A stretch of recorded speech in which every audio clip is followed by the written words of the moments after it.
Om Swastiastu, salam rahayu untuk kita semua. Kali ini Abiunek update tentang kisah masalah besar Ide dalam Tarukan. Ide Dewa Tarukan, adik dari Ide dalam Agra Samprangan yang selama ini telah berkeraton di daerah Pejeng, Gianyar dengan gelar Ide dalam Tarukan. Beliau adalah keturunan atau undak kedua dari Ide dalam Sri Aji Kresna Kepakisan.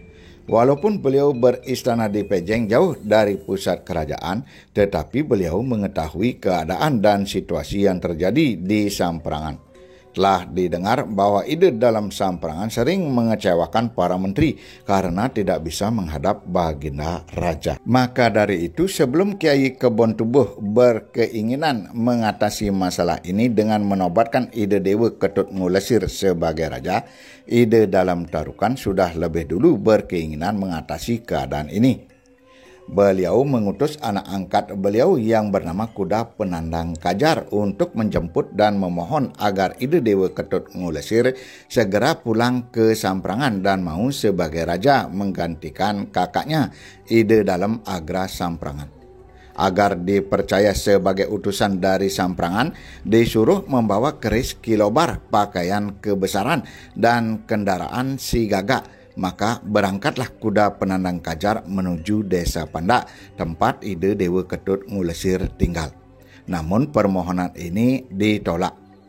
Ide Dewa Ketut Ngulesir bersabda, "Wahai anakku, pulanglah dikau. Sampaikan kepada kakak, sekarang aku belum mau pulang. Bukan aku tidak hormat kepada kakak. Biarkanlah aku mengikuti keinginan untuk tinggal di sini. Apabila telah bosan, barulah aku akan pulang." Demikian keputusan Ide Dewa Ketut Ngulesir menolak usul kakaknya, Ide dalam Tarukan. Dengan kecewa, Kuda Penandang Kajar mohon pamit untuk kembali ke Pejeng tanpa membawa hasil yang diharapkan. Dalam perjalanan pulang menuju ke Samprangan, destarnya disambar oleh burung gagak hingga terjatuh, dan sesampai di Keraton Samprangan terlihat penampakan mahkota gapura Keraton Samprangan telah patah. Semuanya ini mungkin suatu pertanda yang kurang baik bagi kerajaan. Selanjutnya, Kuda Penandang Kajar pulang ke keraton di Pejeng untuk melaporkan semua hasil dari tugas yang diembannya kepada ayah angkatnya, Ide dalam Tarukan. Diceritakan selanjutnya, setelah melaksanakan tugas, Kuda Penandang Kajar menderita sakit keras, tidak mau makan, dan keadaan semakin hari semakin bertambah parah. Telah dicoba berbagai obat, tetapi tak ada jua yang mempan, tak ada yang bisa menyembuhkannya. Melihat kondisi putranya demikian, dalam Tarukan merasa sedih dan sangat khawatir akan kesehatan putra angkat yang disayanginya. Sehingga keluar pernyataan bahwa apabila sembuh nanti akan menikahkan dengan saudara misalnya Ide Dewa Ayumuter, putri tunggal Ide dalam Agra Samprangan. Atas anugerah Tuhan, kesehatan Kuda Penandang Kajar berangsur membaik dan akhirnya sembuh seperti sedia kala. Dalam Tarukan merasa sangat senang dan memenuhi janjinya mempertemukan dalam pernikahan Kuda Penandang Kajar dengan Ide Dewa Ayumuter, saudara misalnya. Pernikahan ini tidak diketahui dan belum mendapat persetujuan oleh Ide dalam Agra Samprangan. Ide dalam menjadi murka. Kejadian ini menyebabkan kegemparan di Keraton Samprangan. Diceritakan keris pusaka kerajaan Ki Tanda Langlang tanpa ada yang memerintahkan tiba-tiba melesat menuju peraduan mempelai di Keraton Tarukan dan merobek dada kedua pengantin baru itu hingga meninggal di tempat tanpa ada orang yang tahu. Kejadian menjadi bertambah gempar karena Ide dalam mengetahui putrinya yang telah dilarikan dan sekarang telah meninggal di tempat pelarian. Ide dalam segera memanggil laskar kerajaan dengan memukul kentongan kerajaan bertalu-talu, menyatakan kerajaan dalam keadaan darurat. Tan Kober diperintahkan mengumpulkan laskar bersenjata untuk menyerang dan membunuh Ide dalam Tarukan di Pejeng. Laskar bersenjata lengkap bergegas berangkat ke Pejeng untuk menunaikan tugas raja. Mengetahui keadaan ini, Ide Dalam Tarukan segera meninggalkan keraton menuju arah utara tanpa pengiring seorang pun, sehingga sampai di sebelah selatan desa Tampuagan. Di sini beliau melihat petani sedang menanam padi dan beliau menyamar ikut sebagai penanam padi. Atas perlindungan para petani saat menanam padi, beliau tidak diketahui oleh laskar pemburu dan terhindar dari serangan.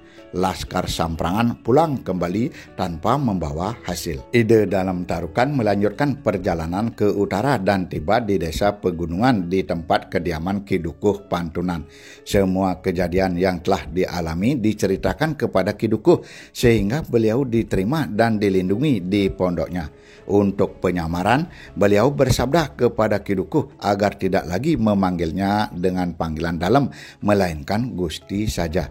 Di pedukuhan ini, Ide Dalam Tarukan sering sedih teringat pada istri di Keraton Pejeng yang sedang hamil muda saat ditinggal dahulu. Masyarakat di pedukuhan secara kompak melindungi beliau dan memberikan kesibukan sehari-hari dengan menanam pohon, berburu sebagai penghibur, maka lama-kelamaan kesedihan terobati sedikit dan melupakan keadaan istri hamil yang tinggal jauh di sana. Setelah setahun lamanya Ide Dalam Tarukan bersembunyi di tempat Ki Dukuh, Ide Dalam Samprangan memerintahkan kembali laskar bersenjata untuk mengejar Ide Dalam Tarukan yang menurut informasi diperkirakan berada di desa pegunungan. Dalam pengejaran ini, Dalam Tarukan melarikan diri lagi dan bersembunyi di bawah pepohonan rumpun jelai dan jali yang tumbuh rimbun. Di sana bertengger 4 burung perkutut dan burung puyuh yang sedang mencari makan sambil berbunyi. Para laskar yang mengejar Dalam Tarukan tidak memeriksa tempat tersebut karena memperkirakan tidak mungkin ada orang di tempat yang ada burung berkicau. Laskar berlalu dari tempat itu dan Dalam Tarukan selamat dari kejaran laskar Samprangan. Ide Dalam Tarukan kemudian mengucapkan janji, mulai sekarang hingga kelak di kemudian hari, semua keturunanku tidak akan memakan buah Jawa dan jali, begitu pula burung puyuh dan perkutut. Diceritakan sekarang, istri Ide Dalam Tarukan yang berada di Keraton Pejeng sedang hamil tua dan sudah waktunya melahirkan. Lahirlah seorang putra diberi nama Idewe Sekar yang diasuh oleh pembantu beliau. Pada usia 3 bulan sang bayi ditinggal wafat oleh ibunya dan sekarang diasuh dan disusui oleh Kijang Putih sampai berusia 6 bulan. Karena itu ada bisame bahwa seketurunannya tidak boleh makan daging kijang. Akibat kedatangan laskar Samprangan hingga 2 kali menelusuri pedukuhan untuk mencari Ide Dalam Tarukan, Ki Dukuh menjadi takut dan was-was, menganjurkan Ide Dalam Tarukan agar mencari tempat persembunyian lain, yaitu di desa Potegah di daerah kekuasaan Gusti Ngurah Pohlandung. Di daerah ini beliau dicarikan tempat persembunyian di pegunungan Jenggala Sekar. Selanjutnya tempat ini disebut Tegal Bunga karena ditanami berbagai bunga berwarna-warni sebagai menghibur diri. Segala kebutuhan Ide Dalam sehari-hari dikirim oleh I Gusti Pohlandung yang mempunyai seorang putri cantik bernama Ni Gusti Luh Kuaji. Gadis ini diminati oleh Ide Dalam Tarukan dan kemudian diminta untuk dijadikan istri. Dilaksanakanlah pernikahan untuk kedua kalinya bagi Ide Dalam Tarukan dan membuahkan putra pertama bernama I Gusti Gede Sekar dan putra kedua bernama I Gusti Gede Pulesari. Selanjutnya juga mengambil istri dari Ki Dukuh Bunga bernama Jeru Sekar dan mempunyai putra bernama I Gusti Gede Bandem. Dikisahkan pula bahwa semasih tinggal di Tegal Bunga, Ide Dalam Tarukan juga mengambil istri lainnya, yaitu putri dari Ki Dukuh Darmaji bernama Jeru Dangin dan mempunyai putra I Gusti Gede Dangin. Demikian juga Mekal Belayu mengaturkan putrinya Jeru Belayu sebagai istri Ide Dalam Tarukan dan mempunyai putra bernama I Gusti Belayu. Selama Ide Dalam Tarukan bersembunyi di Tegal Bunga, banyak pemuka masyarakat yang setia ikut merahasiakan keberadaan beliau seperti I Dewa Ngurah Kubakal, I Gusti Ngurah Pande, Kiai Ngurah Keladian, dan I Gusti Ngurah Bekung di Bancang Sidem. Selanjutnya, Ide Dalam Tarukan mengambil putri angkat dari I Gusti Agung dari Bancang Sidem yang bernama I Gusti Loh Balangan sebagai istri kelima dan melahirkan 2 orang putra-putri, yaitu I Gusti Gede Balangan dan Ni Gusti Loh Wanegiri yang meninggal saat perjalanan mengungsi menuju ke Sukawana. Demikian para putra Ide Dalam Tarukan yang lahir selama tinggal di persembunyian bernama I Gusti, tetapi ada juga masyarakat yang memanggilnya sebagai I Dewa. Waktu berjalan terus, pemerintahan kerajaan Bali telah berpindah dari Samprangan ke Gel-Gel. Sebagai raja adalah Ide Dewa Ketut Ngulesir yang bergelar Ide Dalam Semari Kepakisan. Walaupun telah terjadi perpindahan kekuasaan, tetapi Ide Dalam Tarukan tetap belum merasa aman. Beliau pindah tempat persembunyian lagi ke desa Carucut, suatu tempat di dekat laut. Di sini masyarakat masih tetap menghormati beliau dan datang untuk mengaturkan persembahan. Daerah di sebelah timur Carucut disebut Sukadana karena Ide Dalam Tarukan mendapatkan persembahan dana dari masyarakat sehingga keadaannya dalam suasana kebahagiaan. Pada suatu saat, Ide Dalam Tarukan berkeinginan pulang ke Keraton Pejeng untuk melihat anak dan istri yang telah lama ditinggalkannya dahulu. Dilaksanakanlah perjalanan pulang bersama semua keluarga, semua istri dan semua putra menyertainya. Dalam perjalanan menyempatkan untuk singgah di Poh Tegah bertemu dengan Gusti Poh Landung. Beliau tidak disetujui untuk melakukan perjalanan pulang ke Pejeng karena mungkin akan diserang lagi. Sehingga disarankan dari Poh Tegah menuju daerah Sidaparna dan di sini tinggal dan membuat pedukuhan. Setelah 3 tahun lamanya tinggal di Sidaparna, barulah mengetahui bahwa adiknya Ide Dalam Ketut Ngulesir telah menjadi raja di Gel-Gel dan menduga kemarahan kakaknya Ide Dalam Samprangan telah reda karena tidak ada lagi penyelidikan pasukan ke tempat persembunyiannya ini. Ide Dalam Tarukan kembali berpindah tempat lagi menuju ke daerah di kaki timur Gunung Penida di wilayah Dusun Ambengan, membuat pedukuhan yang disebut Pule Santun karena beliau banyak menanam santun, tanaman bunga, dan di kemudian hari daerah ini disebut Pule Sari setelah kedatangan I Gusti Gede Pule Sari ke wilayah ini. Di pedukuhan Pule Santun, Ide Dalam Tarukan melaksanakan tugas kependetaan di samping bercocok tanam sehingga kekayaan dan kebahagiaan bertambah walau berada di tempat pelarian. Diceritakan kembali keadaan I Dewa Gede Muter di Pejeng setelah dewasa bernama I Dewa Gede Bagus Dharma menanyakan siapa sebenarnya ayahnya. Dijelaskan bahwa ayahnya adalah Ide Dalam Tarukan. Semasih ia dalam kandungan, ayahnya lari dari keraton karena serangan laskar Ide Dalam Agra Samprangan dan sekarang masih dalam persembunyian. Disampaikan ciri fisik ayahnya adalah berperawakan gagah, tampan, dan biasa memakai kain loreng hitam putih yang panjang. I Dewa Gede Muter sangat berkeinginan untuk mencari ayahnya. Berangkatlah ia menuju pegunungan dan tiba di daerah padukuhan Pule Santun. Di sini ia melihat ada seorang dengan roman tampan, angker berwibawa, memakai kain loreng tanpa tepi sedang membajak sawah. Mungkinkah ini ayahku? Demikian dugaan Dewa Gede Muter sambil mendekati sang pembajak sawah. Tiba-tiba sapi pembajak menjadi liar tanpa bisa dikendalikan. Keadaan ini menyebabkan Ide Dalam Tarukan menjadi marah dan kemudian mengambil golok mengejar I Dewa Gede Muter karena dikira penyelidik dari Samprangan. Terjadilah perang tanding antara anak dan ayah tanpa ada yang kalah. Tercetus kata I Dewa Gede Muter untuk menguatkan semangat. bukanlah warga kesatria namanya sebagai putra Ide Dalam Tarukan, sangat malu jika mundur dari perang. Ide Dalam Tarukan terkejut mendengar kata sesumbar itu, lalu menghentikan serangan dan segera menyapa siapa sebenarnya yang diajak perang tanding ini. Kemudian menyadari bahwa mereka adalah anak dengan ayah. "Kenapa kemari?" tanya sang ayah. Dijawab, "Saya ke sini untuk ikut ayah. Hidup mati tergantung ayah. Saya di kerajaan Gelgel juga tidak diperhatikan oleh paman." Jawab ayahnya, "Pantas demikian, karena pamanmu di Gelgel marah pada ayah.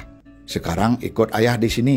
Demikian pembicaraan anak dan ayah yang baru bertemu di persembunyian di Pulau Santun. Pada saat ini, Ide Dewi Gede Muter bernama I Dewa Bagus Dharma. Diceritakan pada saat kejadian pergulatan antar anak dan ayah didengar oleh para tokoh di Karangsuwung, dan beliau Ide Dalam Tarukan diminta sebagai junjungan masyarakat setempat.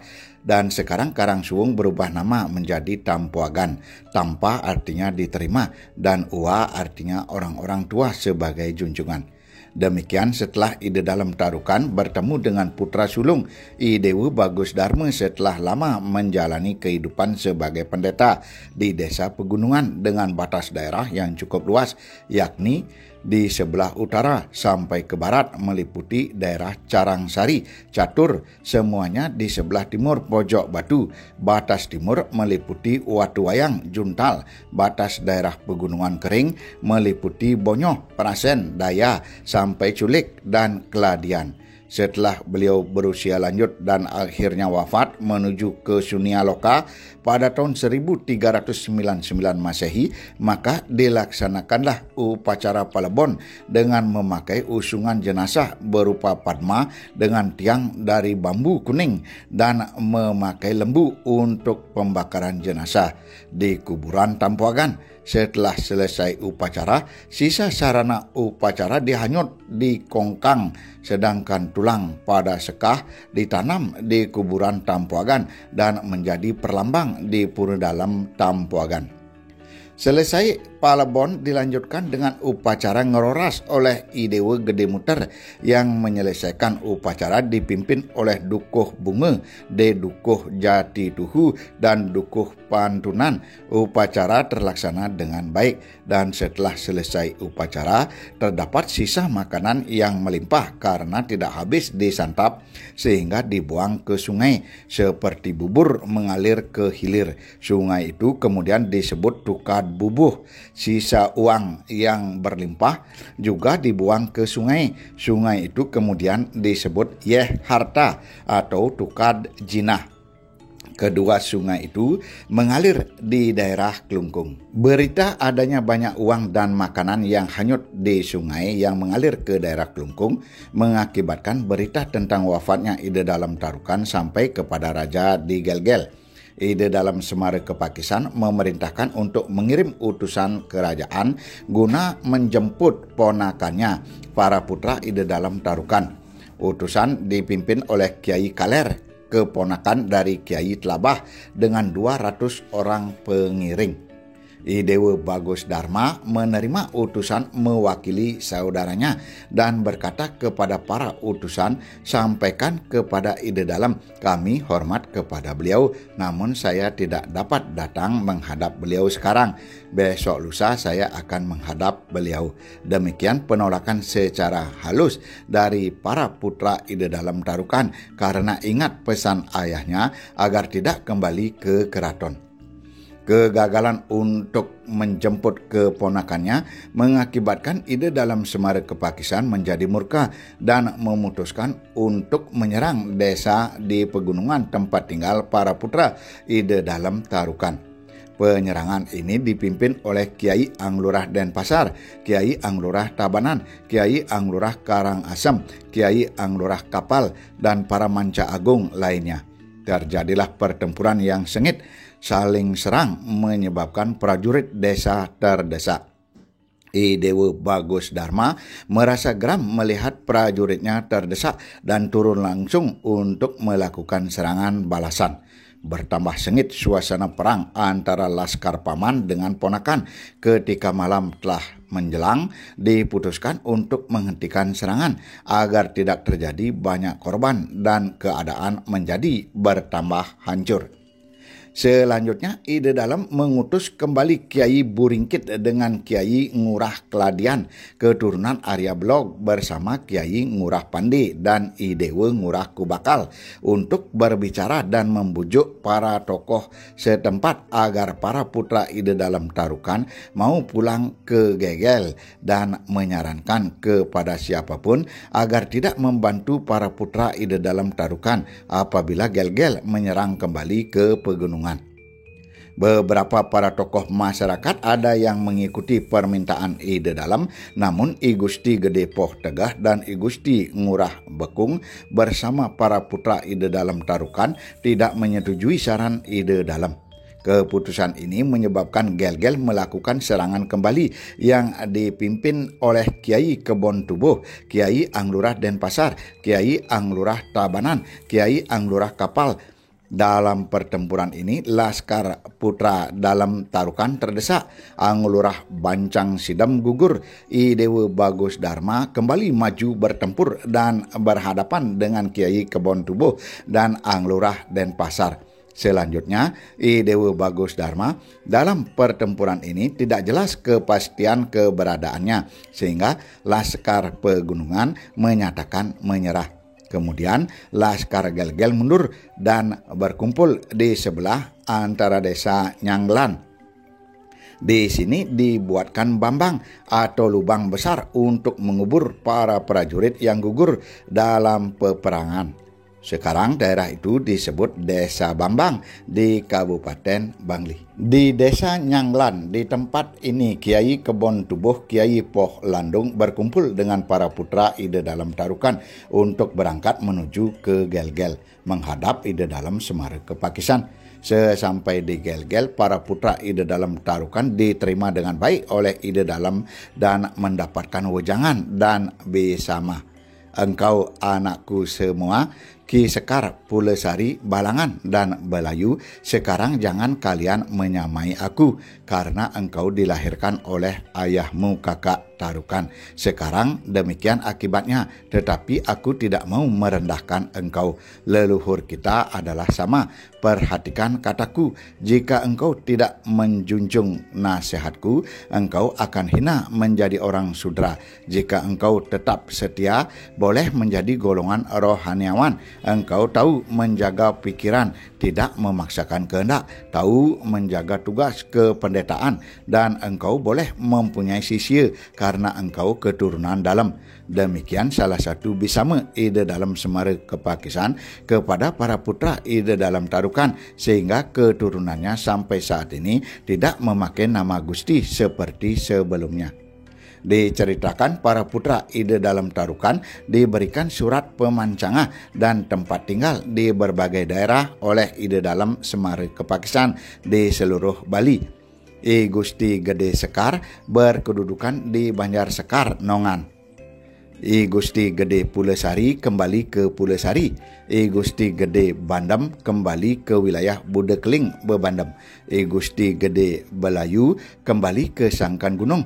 I Gusti Gede Balangan dan I Gusti Gede Dangen menuju daerah Buleleng di desa Sudaji. Namun setelah karya agung di Pura Puri Agung Pejeng tanggal 27 Maret tahun 1996 atas kesepakatan semeton, ide Batara Putra I Gusti Gede Balangan distanakan di Pura Pulesari Bebalang, Bangli. Demikian cerita tentang para putra ide dalam Tarukan yang kembali ke Gel-Gel setelah persembunyian dan pengembaraan ayahanda ide dalam Tarukan dengan rentan waktu yang lama sejak peristiwa melarikan putri ide dalam Agra Samprangan di Samprangan sampai ide dalam Semara Kepakisan sebagai raja di Gel-Gel. Demikianlah. Terima kasih sudah menonton. Salam Rahayu.